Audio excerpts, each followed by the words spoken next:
Well, I was the principal timpanist of the London Symphony Orchestra, and then once it was called upon to record the soundtrack to Star Wars, the first one of which was in 1977. At that time rumor had it that it was actually quite an experimental kind of thing. And neither Spielberg or Lucas or John Williams himself and so on knew exactly what is going to come of this. And it was called, in Hollywood terms, a low budget, experimental thing. Little could anyone have predicted just how that is eventually going to take off, and the way we know it did. And we were in those days in Denham Studios, and we started there was, in those days, the old-fashioned film studio still had a huge screen where the thing would be shown. The orchestra had its back to it, with the exception of Timpani and Percussion, who were positioned behind the conductor, so that we actually had full view of the actual movie track, minus speech.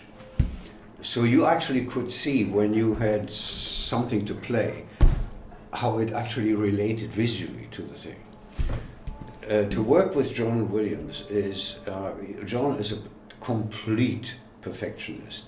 He's a fantastic musician, and no one would dispute that he's one of the most successful and the most admired film score writer of all time. He was very pleased, a very pleasant person, very nice person. Nonetheless, that iron fist was inside the velvet glove, if you see what I mean.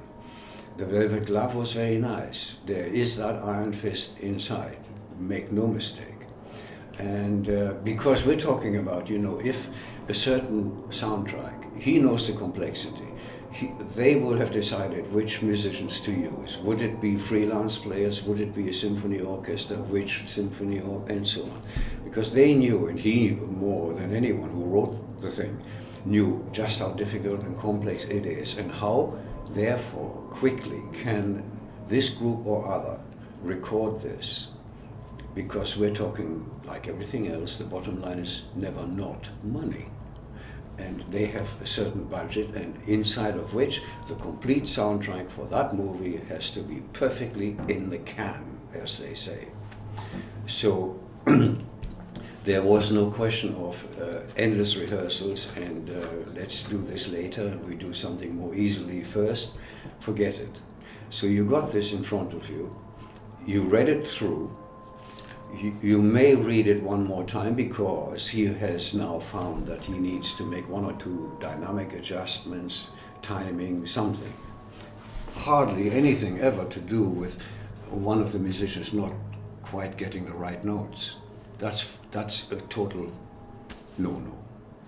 And then you would do the first take of this, and into the playback room, into the recording room, and listen to yourself, and see and listen to the remarks that they are making. The strings are a bit of this, timpani is a bit too much or too little or too late or too soon, and so on. And when you're in there as well, there is obviously a limit of space, how many, you can't accommodate a whole 90-piece orchestra in there. But certainly some of the principal players, like the principal trumpet, principal timpani, percussion, and so on, would be advised to go and listen and see what's what, and how they themselves can judge what they hear now that it's on tape, and how they might adjust it and improve it for the next one. By the time that you get to this 5-minute thing here, 3 little cues, as they used to be called, will be perfectly done by the interval. By 11:30, they are down and dusted. That's how little time you have. So there is absolutely no safety margin. You are actually on the trapeze with no net all the time. And that in itself made it so very exciting. Obviously you're being challenged, but to rise to the challenge is where the excitement is. And when you hear and see relevant, important instrumental people around you, first trumpet, first horn, percussion guys behind, and all of that, and you hear everyone rising to the challenge and delivering absolutely stunning results, then obviously it has an effect on you too. And you too will absolutely want the ground to open and swallow you if you made a mistake, or you came too soon, or you screwed something up. Unlike, for example, a recording purely for a CD, you can do a retake. You can do those 2 bars and insert them, and it's fine. And that's clearly what happens in CD recording. But you cannot do that to a film. You either do the whole thing, you can't insert things. That's technically not really possible. The amazing thing about someone like John, if you ever saw a film score, then you see one bar after another, and at the top of the bar line are digits. And that is the measured in time, terms of time, the measured length of that bar. And the next one might be X point something or other of seconds longer or shorter.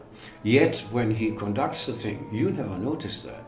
But he has a clock. He's also got a clock in his brain, and he is absolute, because it has to obviously coordinate with the movie, and it has to be absolutely together and exactly right. A certain effect can't occur a split second before you can actually see it. So that kind of expertise, I can't imagine how much experience you must need to gather in order to ever be able to do that. They have a clock running in front of them as well, so that one eye on the clock, one eye in the score, and conducting a 9,500 piece orchestra. It's a huge challenge. And when you listen to the scores that he wrote to the whole of the Star Wars series, when you hear that kind of complexity written in, and deliver that to those standards in that limited amount of time, then you're talking about the best. Absolutely the best. And never to be forgotten. Because you never really, in the whole of 36 or more years of being the principal timpanist of an orchestra like the LSO, I don't believe I can easily pinpoint any other situation or occasion where that kind of absolutely 101% total perfection and commitment to it is actually required for sometimes 6 or 9 hours a day. They have a certain time limit in which this has to be done, and then they're off back home to Hollywood with the goodies in the bag. And inside that time span, it has to happen. If the orchestra happens to have a concert with 2 rehearsals in the middle of all of that, you end up having 3 sessions in one day, 10 to 1, 2 to 5, 6 to 9. And at 8:45 that evening, you are still at that level of concentration and focus and perfection as you were at 10:15 in the morning. To sustain that on the part of not 1 or 2 people, maybe quite well able to do that, can you actually determine also that 95 to 100 people in depth can do that? There's no question of someone in the middle of a section, let's say of 18 or 16 people.